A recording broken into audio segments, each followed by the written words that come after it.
बिस्मिल्लाहिर्रहमानिर्रहीम। सामीन, उम्मीद है कि आप खैर खैरियत से होंगे। सबसे पहले तो हमारे सब टीम की तरफ से आप लोगों का सबका बहुत शुक्रिया जो आप हमारे वीडियोस को देख रहे हैं, इसको लाइक भी कर रहे हैं। मुझे कुछ लोगों के सवालात जवाबात आए हैं कि डॉक्टर साहब, आपको हुआ क्या है कि आप तो जब भी कोई प्रोग्राम करते हैं तो आप उसमें बड़ी अच्छी अच्छी बातें करते हैं और वो बातें हम तक पहुंचती है। तो मैंने कहा अब मैंने अपना जो अच्छी बातों का सिलसिला है वो अपने साथियों के साथ शेयर किया है, अब उनको भी अच्छी अच्छी बातें करनी चाहिए ताकि आप तक वो पहुंच जाएं। लेकिन हम कोशिश करेंगे कि आज आपके साथ, आज मैंने किसी गेस्ट को नहीं लिया, एक दो गेस्ट हैं, अगर वो हमें ज्वाइन करते हैं तो ठीक है, नहीं नहीं है तो कोई इशू नहीं है। Excuse me. लेकिन यह है कि आज हमने बेसिकली ट्रेनिंग की बात करनी है, जो हम ट्रेनिंग करने जा रहे हैं ये बहुत बड़ा एक हमने इनिशिएटिव लेना है, तो उसके बारे में लोगों के क्वेश्चन आंसर है वो मैं किल कर रहा हूं। इवन मेरे साथियों को भी पता नहीं होगा कि हो क्या रहा है, तो मैं चाह रहा हूं कि अपने साथियों को भी पता चले ताकि ये भी ऑन बोर्ड हो और आगे भी जो हम लोग करना चाहें वो भी सारा कुछ ऑन बोर्ड हो। तो मैं पश्तो के एक दो लाइन से शुरू करूंगा, अशार से शुरू करूंगा कि चरता दयार शुंडे चरत गम द दिलो जा, चरत दयार शुंडे चरत गम द दिलो जा, चरत कुतिलाल और चरत लाल द बदख्शां। वाड़ा बेवकूफ थी सोच दिन दिन पर दुनिया बोली, वाड़ा बेवकूफ दी सोच दिन पर दुनिया बोली, चरत पिंजर वजे चरत उमर जावेदा। पुश्तो के दो लाइन रहमान बाबा के बड़े खूबसूरत लाइन्स हैं जिसे मैंने शुरू किया है, जिसने उसमें कहा है कि मैं हैरान हूं कि ऐसे लोग भी दुनिया में हैं जो दीन को दुनिया को दीन पे तरजीह देते हैं। तो वो कहते हैं चरत पिंजर रोजे चरत उमर जावेदा, किधर 5 दिन जिंदगी के और किधर सारी जिंदगी की, सारी जिंदगी गुजारने पे लोग अपने सारा कुछ बेच देते हैं। तो बहुत अच्छे अल्फाज है उनके, मैंने कहा मैं उससे शुरू कर दूं। रहमान बाबा बहुत मशहूर शायर है और सूफी शायर है पश्तो जुबान का। मैं सबको खुशामदेद कहता हूँ। इंट्रोडक्शन एक मरतबा मुझे बार बार कहा जा रहा होता है कि इंट्रोडक्शन होना चाहिए। मैं डॉक्टर खलील अहमद खान हूँ। जी मैडम साइमा। जी, my name is Saima Naiyar, मैं एक एजुकेशनिस्ट हूँ और मेरा ताल्लुक इस्लामाबाद से है। डॉक्टर मरियम। अस्सलाम वालेकुम, मेरा नाम मरियम सुहेल है और मैं बैंकिंग सेक्टर में जॉब कर रही हूँ। फरहत जी अस्सलाम वालेकुम, मैं सारे भेणी भिरावां को सारे सुनने वाले को देखने वाले नाजरीन को हाजरीन को खुश आमदीद आखसा। मेरा नाम फरहत परवीन है और मैं साउथ पंजाब तो तल्लुक है और मैं अपनी प्रोग्राम का आगाज एक छोटे शाकर शुजाबादी के छोटे जे शेर तो करे सा। तू नाल ईमान दे दस में को, तू नाल ईमान दे दस में को कड़ी यार वफा में घट की थी। ये सारे अपने सारे सुनने वाले सामीन दे नाम करे सा। जी मेरा नाम शुक्रिया। डॉक्टर आसमा। जी अस्सलाम वालेकुम, मेरा नाम डॉक्टर आसमा मरियम है और मैं पब्लिक सेक्टर से ताल्लुक़ रखती हूँ। शुक्रिया आप सबका। अच्छा सामीन, जैसे कि हमारा अपना टॉपिक तो है ही है, जैसे कि हमारी वर्ल्ड मीनिंग है। डॉक्टर साहबा डॉक्टर मरियम का अपना सब्जेक्ट है, डॉक्टर आसमा का अपना सब्जेक्ट है, साइमा का हर एक्सेलेंसी का अपना सब्जेक्ट है, हर एक्सेलेंसी हमारी जो फरहत परवीन है उनके अपने सब्जेक्ट्स हैं। वो तो अपने अपने सब्जेक्ट पे आएंगे, लेकिन सबसे पहले मैं शुरू करना चाहता हूं उस ट्रेनिंग प्रोग्राम से जो हम शुरू करना चाहते हैं। बहुत बड़ी खुशखबरी है आपके लिए कि जो हम ट्रेनिंग प्रोग्राम शुरू कर रहे हैं हुकूमत पाकिस्तान के साथ, उसके बारे में मैंने सोचा कि आपको थोड़ा सा अवेयर कर दूं, थोड़ा सा आपको अपडेट कर दूं। हम सर्टिफिकेशन शुरू कर रहे हैं जो कि बेहतरीन किस्म की हर लिहाज से ये ट्रेनिंग होगी। बेसिकली हमारा फोकस है कि हम यूनिवर्सिटी के स्टूडेंट्स को, लेवल के स्टूडेंट्स को ज़्यादातर फोकस करें। उनके लिए एक हमने सर्टिफिकेशन शुरू करवाना है, फिर उनके लिए जॉब्स और उनके लिए सबक पढ़ने के दौरान भी उनके लिए हमने कुछ जॉब जनरेट करने हैं और ताकि वो अपने खर्चों को खुद उठाएं। और दूसरा ये है इस सर्टिफिकेशन का मतलब कि जो हमारे पार्टनर हैं, जो हमारे साथी है, जो भी हम ये सर्टिफिकेशन प्रोफेशनल करना चाहते हैं, उनको ये फायदा हो कि वो अगर आज जिस मकाम पे है उस मकाम पे वो ना रहे, वो अपने आप को टाइम के साथ अपडेट करते रहें और वो जिंदगी के चैलेंजेस का मुकाबला कर सके। और वो ये ना करे कि कम से कम वो एक जॉब कर रहे हैं तो उस छोटी सी जॉब के लिए वो बेचारे बैठे हुए हो कि जी अगर जॉब ये चली गई मेरे तो फिर क्या होगा। हम लोग उनको इतना इक्विप्ड करना चाहते हैं ताकि वो लोग इसको बड़े अच्छे तरीके से इंशाल्लाह इसको देखेंगे। एक कमेटी बन गई है government of Pakistan public sector में, और उस कमेटी को मिस्टर टॉर्च लीड कर रहे हैं। उसके बोर्ड के मेंबर हैं, मुझे खुशी होगी अगर मेरे सारे साथी मेरे साथ बोर्ड में ज्वाइन करें, एग्जीक्यूटिव बोर्ड में। और फिर जो डॉक्टर आसमा जैसे लोग हैं कि जो नहीं ज्वाइन कर सकेंगे पब्लिक सेक्टर की वजह से, तो वो लोग फिर मुझे जनरल मेंबर्स के तौर पे ज्वाइन कर सकते हैं। यानी उनका एक ओथ है, जो उनके ये क्लास 1 ऑफिसर होते हैं, तो ये किसी एग्जीक्यूटिव बोर्ड को नहीं ज्वाइन कर सकते, इनका ओथ होता है। तो उनको मैंने कहा है तमाम साथियों को जो गवर्नमेंट लेवल के जॉब करते हैं 17 ग्रेड एंड अबव को, कि वो हमें जनरल मेंबर के तौर पे ज्वाइन करे, लेकिन ज्वाइन जरूर करे। और सर्टिफिकेशन की जहां तक बात है वो तो सब कर सकते हैं, छोटा बड़ा अच्छे बुरे अपने लेवल के सर्टिफिकेशन कर सकते हैं। अब इसके बारे में जो क्वेश्चन आए हैं पहले मैं वो करता हूं, तो फिर मैं आता हूं अपने टॉपिक्स पे।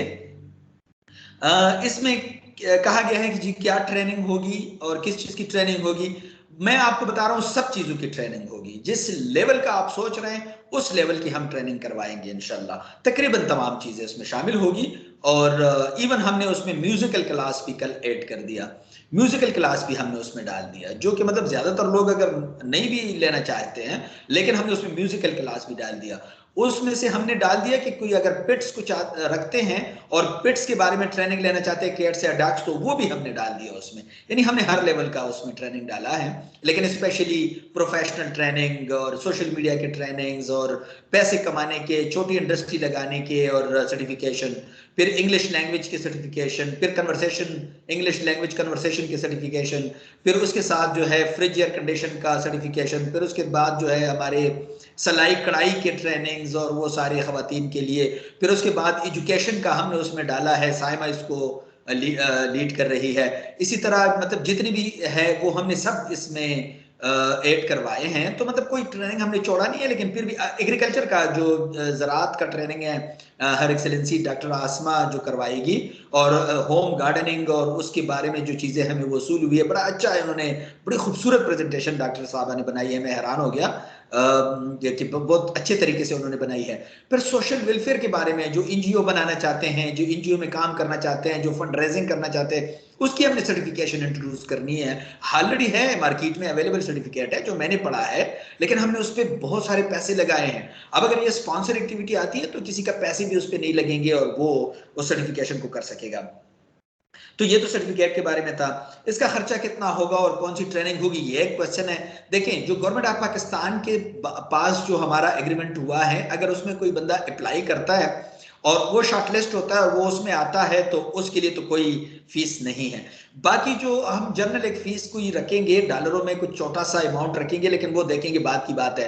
अब हम उसको पहले तवज्जो नहीं दे रहे, हम उसको तवज्जो दे रहे हैं कि बिल्कुल इंटरनेशनल लेवल की सर्टिफिकेशन हम बना रहे हैं। एक बहुत खूबसूरत तरीके से हम इस ट्रेनिंग को स्टार्ट करना चाहते हैं, और वो जो गवर्नमेंट ऑफ पाकिस्तान का है सबसे पहले हम उसको स्टार्ट करना चाहते हैं। तो उसमें पैसों का जिक्र ही नहीं है, उसमें जो भी लोग आएंगे, लेकिन लाज़िम बात है वो यूथ के लिए है।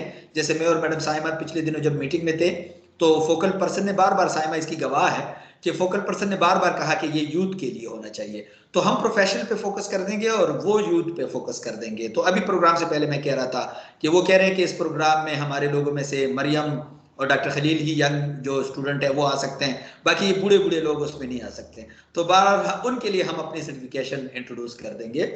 तो बल्कि मरियम की उम्र भी ज़्यादा है, मुझ जैसे लोग, मेरे लेवल के लोग जो है उसमें ट्रेनिंग कर सकते हैं। अच्छा, फिर इसमें उन्होंने कहा कि अप्लाई कैसे किया जा सकता है और ज्वाइन कैसे कर सकते हैं।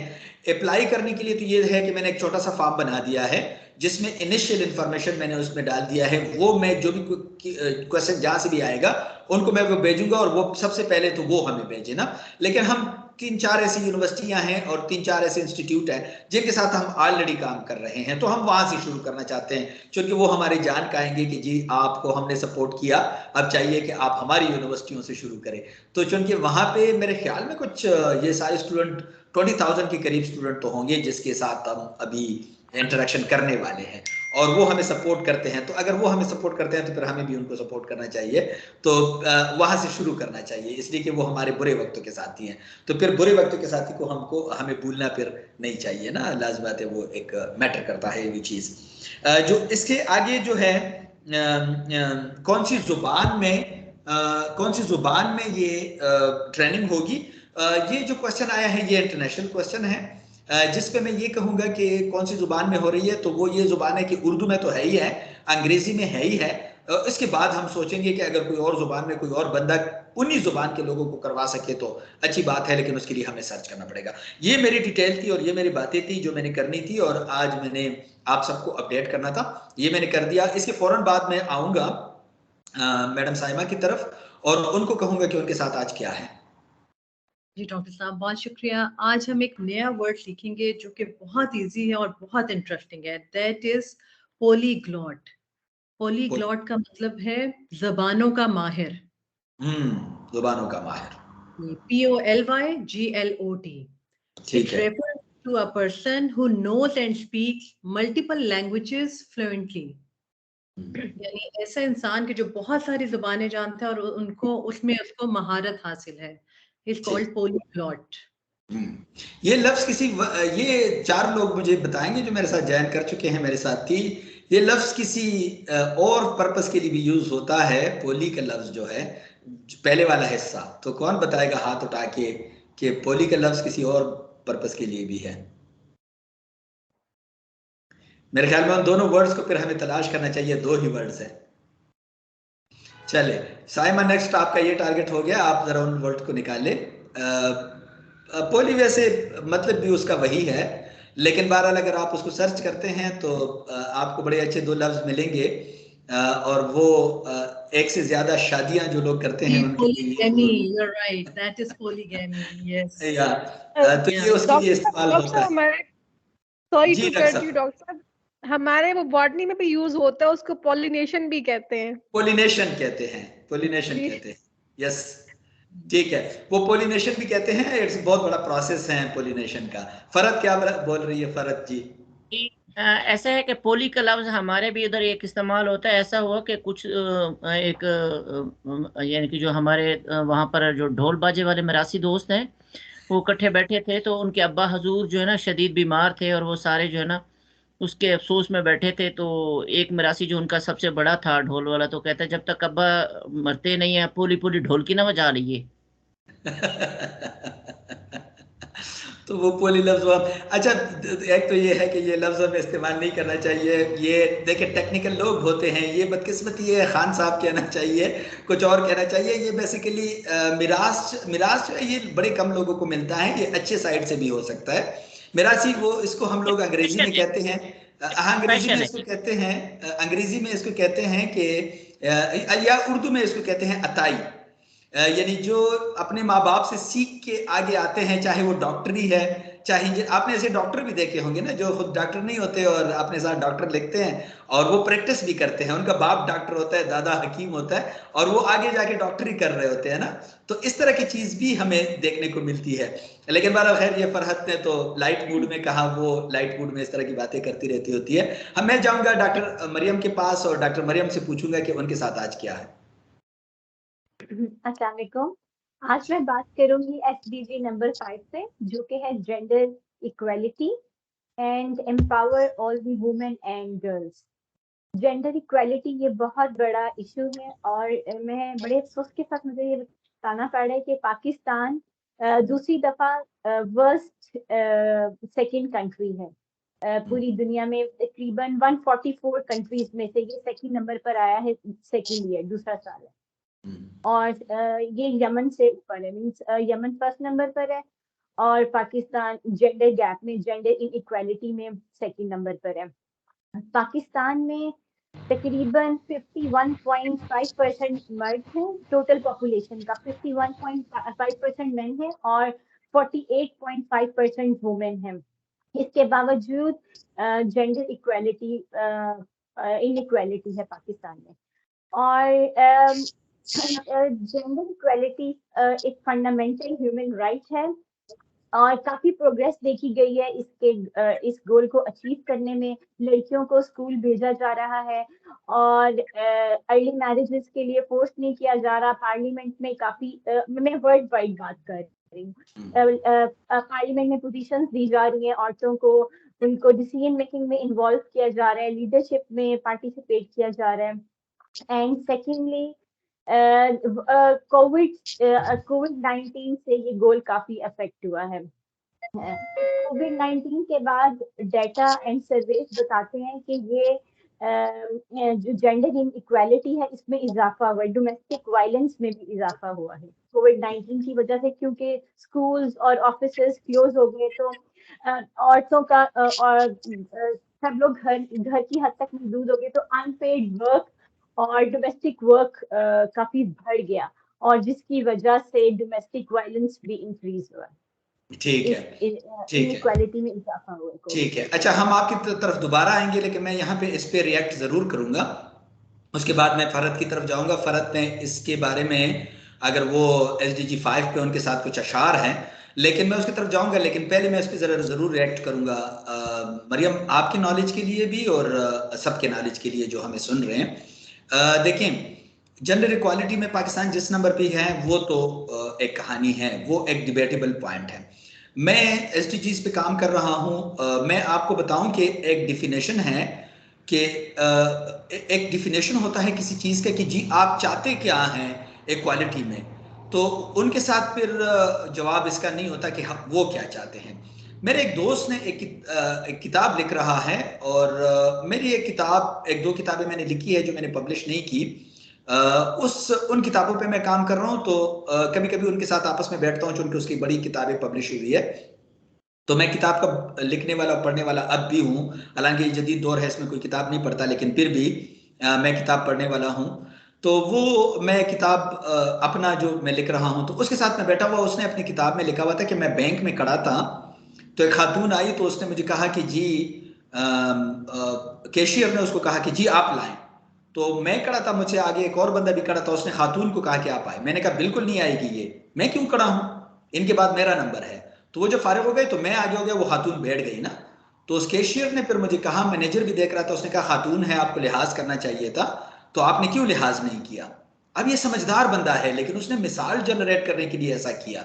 उसे कहा मैं माजरत चाहता हूं इस बहन से, लेकिन देखें वो तो उस वक्त की बात थी जब हम लोग अपने डिफिनेशन पे खवातीन की रिस्पेक्ट करते थे, और खवातीन पे हमारी डिफिनेशन पे रिस्पेक्ट ये है कि वो हमसे बेहतर और अच्छे हैं और हम उनको ज्यादा रिस्पेक्ट देते हैं, तो हम उनको जगह दिया करते थे जब वो आते थे। अब तो ये हमारी इक्वल है, यूरोपियन डिफिनेशन में तो इक्वल है, तो इक्वल है कतार में खड़ी हो जाए, वो कतार में आएगी और कतार में वो जाके अपने आप को वहां पे वो सर्विस वो उनको प्रोवाइड की जाएगी। मेरे कहने का सिर्फ मतलब ये है कि ये अपनी अपनी डिफिनेशन है, कुछ डिफिनेशंस में हम अच्छे हैं। अगर आप हमारी सकाफत देख लेते हैं, हमारी मुसलमानों की तो बहुत बड़ी बात है, हमारी एशियन की बात कर रहा हूं, यहाँ बहुत बड़ी सकाफत है। खवातीन का रिस्पेक्ट जो है यहाँ पीक पे था। ये तो हम एम ही एक मसले में फंस गए जी, ये अच्छा है और ये बुरा है और ये छोटा है और ये अच्छा, हमने कभी भी ये इस्लाम में भी नहीं है और हमारे माशरे के अंदर भी नहीं है। बहरहाल मैं जाऊंगा फरहत की तरफ और फरहत से सुनेंगे, बड़े अच्छे अल्फाज उनके साथ है अशार के। बहुत शुक्रिया, थैंक यू सो मच। इसमें कोई शक नहीं है कि आपकी बात 100% हो सकती है, हमारी कल्चरल वैल्यूज़ भी काफ़ी अच्छी हैं और इस्लामिक पॉइंट ऑफ व्यू से भी, लेकिन इसके बावजूद जो जेंडर गैप है वो पूरे पाकिस्तान में और अक्रॉस द वर्ल्ड वो काफ़ी बड़ा है ना। ये सिर्फ पाकिस्तान का वन नंबर नहीं है, पाकिस्तान से पहले भी और ऊपर भी कुछ ममालिक हैं। चूँकि इस हवाले से मैं भी बहुत ज़्यादा काम कर रही हूँ। मेरा जो पिछले 12-13 साल का कैरियर ही वो जेंडर मेन स्ट्रीमिंग के ऊपर है, और मैंने अभी आपको सर्टिफिकेशन के लिए जो पिछले दिनों बना के भेजा है वो 100% वो सिर्फ और सिर्फ जेंडर मेन स्ट्रीमिंग या जेंडर इक्विटी इक्वलिटी के ऊपर बेस करता है। तो वो उसको भी आप आई होप कंसिडर करेंगे अपनी सर्टिफिकेशन में।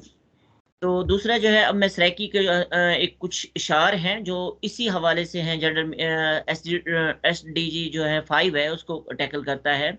हवाजाई, ये हमारे जनूबी पंजाब के जो है ना नसीम सहराई हैं, उनकी लिखी नज़म है, उसके चंद इशार मैं आपको सुनाऊंगी। ए जरा आदम दी औलाद दसो एवांज करेसो के तोणी, ए जरा आदम दी औलाद दसो एवांज करेसो के तोणी, मैं हवाजाई को हक को लो महरूम करेसो के तोणी। मैं कौन हिमी क्या जात मेरी, मैं कौन हिमी क्या जात मेरी, अज पहचान करावा मैं भी अर्शा तो फरशा दा, भी अर्शा तो फरशा ते सफरां दा सब किस्सा खोज सुनावा मैं मरियम भी, मैं मार्गरेट भी, मैं कड़ी सीता भी सडवावा मैं खालिक भी, मैं तखलीक भी, मैं खालिक भी, मैं तखलीक भी, मैं वदी सह सह रूप वटावा मैं मेरा हर हिक रूप नराला है, बस मुकदी गल मुकावा मैं अजमत दी महराज हिमी, मेरी शान घटे सो को तोड़ी, मैं हवा जई को हक कोलो महरूम रखे सो के तोड़ी। फरमाने पाक पैगंबर दा पे चुमते अखियां ते लैंदे हो, फरमाने पाक पैगंबर दा पे चुमते अखियां ते लैंदे हो, हर मां दे कदमे जन्नत ते तुसा खुद तस्लीम करेंदे हो। माशाल्लाह, मेहर वफा दे पे। माशाल्लाह। अच्छा फरहत, एक मिनट, अगर इसके कुछ और अशार है तो मैं तुम्हारी तरफ दोबारा आ रहा हूँ। मैं डॉक्टर आसमा की तरफ जा रहा हूँ। डॉक्टर आसमा के सब्जेक्ट को अभी डिस्कस करते हैं। जी, ओवर टू यू डॉक्टर आसमा। जी अस्सलाम वालेकुम। अच्छा डॉक्टर साहब, एक तो मैं इसी में थोड़े से एक पॉइंट अपना भी शेयर करना चाहूँगी जेंडर इक्वालिटी में, कि हमें मेरा ख्याल है कि अपने घर से भी शुरू करना चाहिए कि बीइंग अ मदर जो है, पहले वहाँ से आप स्टार्ट करें कि वो अपने बच्चों में डिस्क्रिमिनेशन नहीं करें। अगर लड़का है या लड़की है तो वहाँ पे उस चीज़ को ख़त्म किया जाए और उनकी परवरिश इस अंदाज से की जाए कि दोनों को इक्वल बेसिस पे हर बहुत चीज़ बढ़िया। मुहैया की जाए। ठीक है, उसके बाद फिर नेक्स्ट जो है वो सोशल एंड गवर्नमेंट लेवल पे काम होगा, लेकिन घर से जो इस चीज की जो शुरुआत है वो अपने अपने इंडिविजुअल लेवल पे घर से जब आप करेंगे तो उनमें वो कॉन्फिडेंस भी आएगा और कहीं ना कहीं से एक शुरुआत भी हो जाएगी। ऐसा ठीक ही है। है। तो दूसरा जो मेरा टॉपिक है प्लांट के हवाले से, आज मैं एलोवेरा पे बात करूंगी, जिसको हम उर्दू ज़बान में पंजाबी में क्वारगंदल भी कहते हैं। ये बड़ा एक खूबसूरत प्लांट है, ऑर्नामेंटल प्लांट भी है और इसके बहुत से मेडिसिनल और फायदे हैं। और ख़ास तौर पे मुझे मेरा ख्याल है कि वुमेन्स को, गर्ल्स को स्पेशली ज़रूर लगाना चाहिए, because it is one of the plant जो कि कॉस्मेटिक में जिसका एक बहुत इम्पोर्टेंट रोल है और बहुत अच्छा, ज़्यादा मैंने प्रोडक्टिव। डॉक्टर साहब, मैं सोच रहा था शायद ये शादियां करवाता है, तो आपने कहा ये लड़कियों को नहीं, जरूर। वो वुमेन्स के लिए इसलिए बड़ा इम्पोर्टेंट है कि इसमें एंटी एजिंग का कॉस्मेटिक। एलिमेंट होता है। जो आपकी उम्र है वो घटा के आपको दिखाता है, एंटी एजिंग का एलिमेंट है और रिंकल्स को जो है वो बहुत हद तक जो एलिमिनेट करता है। तो फीमेल्स को इसलिए लगाना चाहिए और मेल्स को इसलिए लगाना चाहिए कि उससे बहुत ज्यादा उनकी जो फीमेल्स हैं वो कॉस्मेटिक की तरफ नहीं जाएंगी, बल्कि वो डायरेक्टली उसको अप्लाई कर सकती हैं अपने हेयर्स पे, अपने स्किन पे, और खाने में भी इस्तेमाल कर सकते हैं। तो दोनों के लिए बड़ा बेनिफिट है। बिल्कुल अच्छा, ठीक। इसके अलावा इसमें एंटीऑक्सीडेंट्स बहुत ज्यादा होते हैं, ये एंटीबैक्टीरियल है, एंटी फंगल इसमें एलिमेंट्स होते हैं, और स्पेशली जो है डायबिटिक पेशेंट्स के लिए बहुत इंपॉर्टेंट है। ये आपकी बॉडी के अंदर जो शुगर लेवल है, कोलेस्ट्रॉल लेवल को डाउन करता है। अच्छा, ये हमारे ये ना डिफरेंट इसके जो स्पेसिफिक जो जेल होता है इसके जो लीव्स के अंदर है, आप उसको पील ऑफ करें और जेल को आप अपने हेयर्स पे, अपनी स्किन पे आप यूज कर सकते हैं। और इसके अलावा हमारे, बिकॉज मेरा पंजाब से ताल्लुक है, तो हमारे तो इसको पका के खाते भी हैं जॉइंट्स की दर्द के लिए, और जो है वो उसमें सर्दियों में इसकी वो जो इसका जेल है उसको आप गरम करते हैं और देन उसमें वो थोड़ी सूजी और चीनी वगैरह डाल के, नट्स डाल के, इट इज़ वेरी वेरी एक बड़े मज़े की एक डिश बन जाती है जो कि जॉइंट्स के लिए, उसकी पेन के लिए बड़ी इंपॉर्टेंट है। और इसी तरह से शुगर पेशेंट, डायबिटिक पेशेंट जो है वो भी इसको खाते हैं, इसकी जेल को, ताकि अपने जो शुगर लेवल है उसको कंट्रोल करने के लिए। तो इसकी माशाल्लाह, बहुत माशाल्लाह। अच्छा डॉक्टर साहब, मैं आपकी तरफ दोबारा आ रहा हूँ। मैं साइमा की तरफ भी आऊंगा आऊंगा और साइमा से ये नहीं पूछूंगा कि उसके साथ वर्ड क्या है या सेंटेंस क्या है या इंफॉर्मेशन क्या है। उनसे पहले ये पूछूंगा कि जब सबने जेंडर इक्वालिटी पे बात की तो फिर आप भी बात कर ले उस पर। जरूर। मेरा, अच्छा, मैं तो ये कहती हूँ कि बहुत अच्छी लगी थी मुझे डॉक्टर अस्मा की बात कि सबसे पहले घर से स्टार्ट करें। तो मुझे लगता है कि वाकई अब लोगों में इतनी अवेयरनेस आ गई है, लाइक जो हमारी वाली एक जनरेशन, मैं अपनी बात करूंगी कि हम जैसे फ्रेंड्स हैं या मेरी फैमिली चीजें, तो मैं तो ये देखती हूँ कि हमारे यहाँ बेटियां ज्यादा इम्पोर्टेंट हो गई हैं हाँ, सीरियसली। हाँ, ये हो गया बेशक है। चीजें पहले होता था कि अच्छा बेटा है, इसको अच्छी यूनिवर्सिटी, अच्छे उसमें अच्छे उसके लिए बाहर भेजते हैं पीएचडी के लिए या मास्टर्स के लिए या इवन बैचलर्स के लिए। अब इक्वल समझा जाता है कि तो अच्छा बेटी। आप क्या समझती है, ये अवेयरनेस का इसमें कमाल है? अवेयरनेस का कमाल बिल्कुल है, बहुत कमाल है इसमें, क्योंकि अच्छा, मैं पहले एक और, जी जी जी जी साइमा। पहले एक एक बस एक ठप्पा लगा हुआ था कि जी बेटा है ना, तो बेटा has right to do all the things, और उससे ना पूछा जाएगा ना कुछ होगा ना कुछ, what ever he wants, what ever he is doing that is right. तो अब कुछ जो है ना ये वाला जो है ये ख्याल काफी लाइक हमें कुछ कहना कुछ चाहिए। चीजें होती हैं, कुछ चीजें होती हैं मिसाइमा की, जो इंसान के साथ ट्रेवल करती है, उसके जैसे इंसान को अल्लाह सुब्हानो तआला ने बनाया है तो उस बनाने के फॉर्मेट में ये चीजें शामिल है, नफरत और मोहब्बत। लेकिन अजीब बात है कि मैं अगर आपको एक बात ऐड कर लूं, हो सकता है आप में से किसी को इससे इत्तेफाक ना हो, सुनने वालों को, लेकिन ये मैं आपको बता दूं कि बेटी जो है ना, बेटी तभी स्ट्रांग हो सकती है और तभी कुछ कर सकती है जब इसके बैक पे बाप हो। कभी भी माँ उसके लिए कुछ इतना ज्यादा कर नहीं सकती। बाप जो है ना बेटी का, और बेटी जो है वो बाप के कंधों पे ज्यादा छलांगे लगाती है।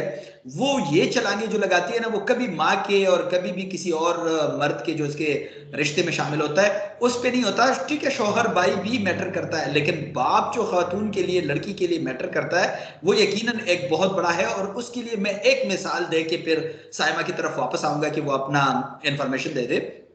एक अजीब बात आपको बताऊं, अजीब नहीं है, आप लोगों ने सुना होगा, लेकिन सामीन के लिए, आपके लिए मैं थोड़ा सा रिपीट करवा दूं। जब मोहम्मद रसूलुल्लाह सल्लल्लाहु अलैहि वसल्लम जैसे बहुत बड़ी हस्ती की, दुनिया की सबसे बड़ी हस्ती के घर में उनकी बेटी आया करती थी, तो वो अपनी पगड़ी बिठा के उनको बिठाते थे। इमेजिन करें इस बात को, तो फिर उसके आगे कोई मेरे साथ सेंटेंस नहीं है। Over to Saima. बहुत खूबसूरत बात की आपने, वाकई इसके बाद तो बात खत्म हो जाती है, खत्म हो जाती है जी। आज हम एक इंटरेस्टिंग फैक्ट मैं आपको बताऊंगी अबाउट फिश जी। उसमें ये है कि some species of fish have the ability to produce electricity.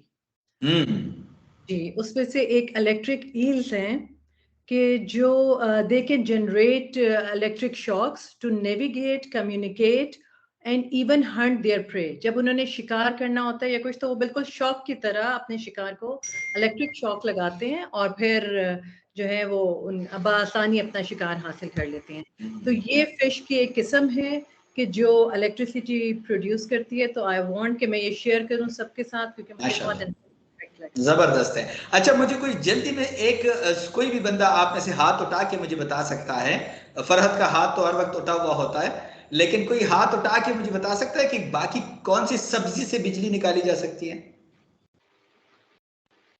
सब्जी से जल्दी से। अच्छा, आलू से बिजली निकाली जा सकती है, और आलू में बिजली होती है। और हम जब बच्चे थे तो हमने इस पे अपने मैट्रिक के जमाने में साइंस सब्जेक्ट में बायो की क्लास में हमने ही किया था, और हमने उस पे लाइट भी ऑन किया था, छोटा लाइट भी उस पे ऑन किया था, ये मुझे याद है। और उससे मीटर बाकायदा आप जरा करें, उसके खास किस्म का तांबा जो होता है, तांबा लेके आलू में लगा दे और उसके साथ कनेक्शन दे और आप मीटर को लगा दे, मीटर की सुई बाकायदा ऊपर जाएगी और वो उसमें से बिजली जनरेट की जा सकती है। जैसे कि जो सब्जियां आप लोग गिराते हैं, उन सब्जियों में उस सब्जियों से गैस पैदा की जा सकती है, बायोगैस पैदा की जा सकती है। I am coming to Farhat. जी sir, thank you so much. बकिया अशार। अच्छा, बकिया अशार, जस्ट एक सेकंड। अच्छा सर, वैसे लेमन से भी ना, लेमन में भी क्वालिटी है, बहुत सारी चीजों में है, लेकिन मैंने आलू इसलिए कहा कि एक जनरल काम, अगर कोई इसको करना चाहे तो आसानी के साथ। लेमू के साथ और बाकी चीजों से बिजली लेने के लिए थोड़ी सी टेक्निकल चीजों की जरूरत होती है, लेकिन आलू के लिए कोई टेक्निकलिटी की, बस सिर्फ आपको सिल्वर चाहिए। सिल्वर का एक लोहे का एक टुकड़ा सा लेके ना, लोहे की तरह का टुकड़ा लेके सिल्वर का, वो आप उसमें लगाएं, उसमें तार लगाएं, बिजली आने लगती है। जी जी बहुत शुक्रिया। सराकी दी नज़म मैं दोबारा शुरू करे सा चंद इशारों दे इन पे। ए मेहर वफा दे पेकर कूचा कंधाएं चुचड़वेंदे हो, कर परना नाल कुरान मेरा सब तरका माल पचेंदे हो। ये उसके वरासत की बात कर रही है कि मेरा कुरान के साथ शादी करके तुम लोग मेरी वरासत जो है वो कर ले। से कर्ज तो हाडे नावे हिन, मिनके ढेर सारे तुमने कर्जे या फर्ज जो है अदा करने हैं।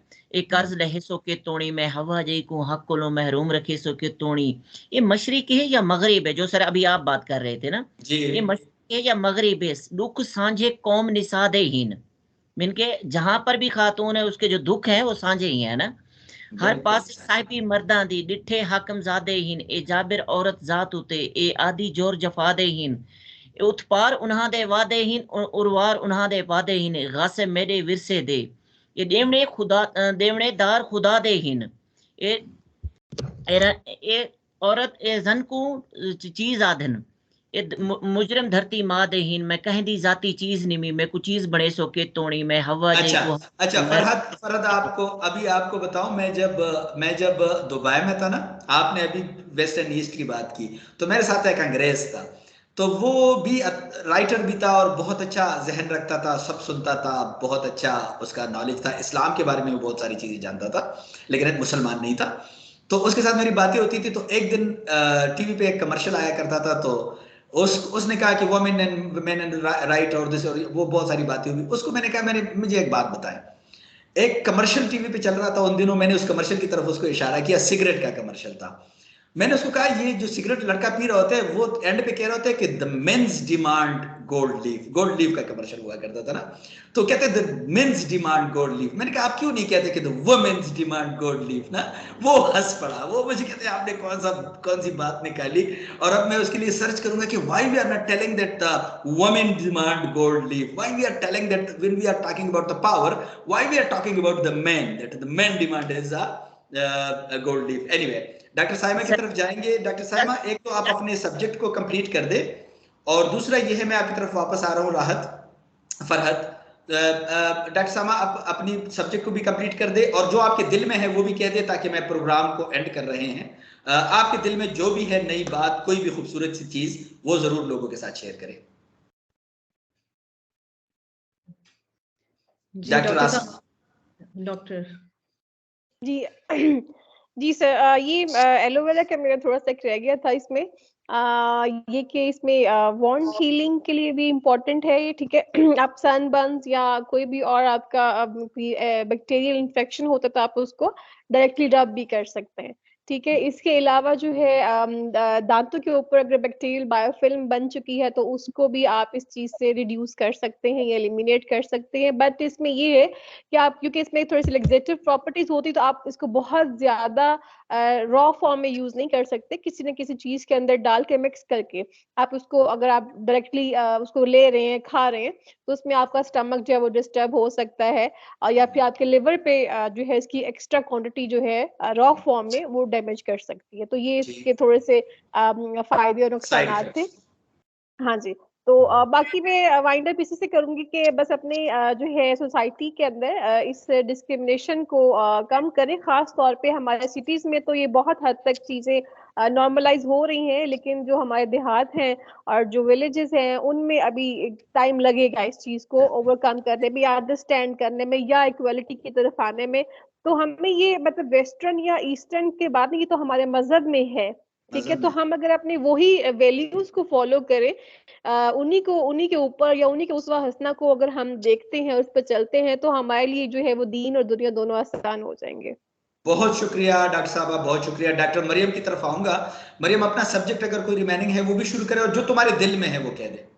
मेरा एक क्वेश्चन है डॉक्टर आसमा से, कि मैंने ये अक्सर लोगों से सुना है, ये मिस भी हो सकता है, कि जो हर तरह का एलोवेरा मतलब एडिबल नहीं होता, हम खा नहीं सकते। मतलब क्या एलोवेरा की कुछ काइंड्स हैं, कि हम किस तरह पता चलेगा कि कौन सा हम मतलब खाने के लिए यूज कर सकते हैं, और कौन सा एक्सटर्नल पर्पजेस के लिए, मतलब फेस पे लगाने के लिए और ये सब कुछ? जी, नहीं, इसमें दो तीन तरह की टाइप्स होती हैं, ठीक है। उसमें कुछ के ऊपर जो है वो कांटे होते हैं, कुछ की सरफेस जो है वो बिल्कुल प्लेन होती है, ठीक है। उसमें आपके वो जो है वो स्कार्स नजर नहीं आते। तो खास तौर पे हम जो है वो जो विदाउट प्लेन वाली सरफेस जो आपको नजर आ रही है, उसको आप डायरेक्टली अप्लाई भी कर सकते हैं और उसको खा भी सकते हैं। लेकिन चूंकि स्किन के हवाले से हर एक की स्किन सेंसिटिव होती है, तो वो डिफरेंट उसमें वेरी करती है। तो आप उसको अगर अपने किसी भी बाजू पे या हैंड पे लगा के पहले चेक करें कि वो आपको रिएक्शन तो नहीं कर रही, तो फिर आप उसको अपने फेस पे या उस पे आप अप्लाई कर सकते हैं, ठीक है। और बहुत ज्यादा तजुर्बे अपने आप पे करने की जरूरत भी नहीं है बेसिकली। ये जो बाजार में मिलते हैं हाँ ऑथेंटिक कंपनी के, वो अच्छा है कि इंसान वही खरीदे। नए तजुर्बे करने कभी कभी खतरनाक हो जाता है। वैसे पुराने तजुर्बे बड़े कामयाब है, लेकिन उसके लिए आपको दादी अम्मा की जरूरत पड़ेगी। जी मरियम। जी, मैं वाइंड अप करना चाहूंगी SDG 5 को, कि हर तरह की डिस्क्रिमिनेशन को एलिमिनेट किया जाए, वायलेंस को खत्म किया जाए, अर्ली मैरिजेस और फोर्स मैरिजेस को खत्म किया जाए, और औरतों को तमाम लीडरशिप पोजीशंस दी जाए, डिसीजन मेकिंग में उनको पार्टिसिपेट कराया जाए, पॉलिटिकल हो, इकोनॉमिक हो, हर तरह से उनको इक्वल राइट्स मिलने चाहिए, उनकी पार्टिसिपेशन होनी चाहिए, और तकरीबन 75% of all the laws United Nations के अकॉर्डिंगली तकरीबन 75% जो है सारे लॉज को इम्प्लीमेंट किया जा रहा है जो जेंडर इक्वालिटी से रिलेटेड है, वो एनफोर्स हो चुके हैं। हम आपके साथ बिल्कुल 100% नहीं बल्कि 200% हम आपके साथ मुत्तफिक हैं। मैडम साइमा जी, एक तो सर लास्ट प्रोग्राम में आपने पूछा था एक वर्ड फ्लॉसी नॉसी निफिलिकेशन, एक तो मैं नहीं फ्लॉसी नॉसी निहिलिफिकेशन, यस, एक तो ये कि इसका मतलब है it means the act of considering something as worthless और अनइम्पोर्टेंट। ठीक है वेंगा, आपको इसका मीनिंग आपने पूछा था, वो एक जरूर बता दें। बेवकूफ है, इसको बेवकूफ कहते हैं, ये बेवकूफ को फ्लॉसी नॉसी निहिलिफिकेशन इज बेवकूफ। मैंने उसको जरा अच्छे वर्ड्स में करके बताया यदि किसी को आप कहें तो बुरा भी ना लगे। ठीक है, वेरी गुड।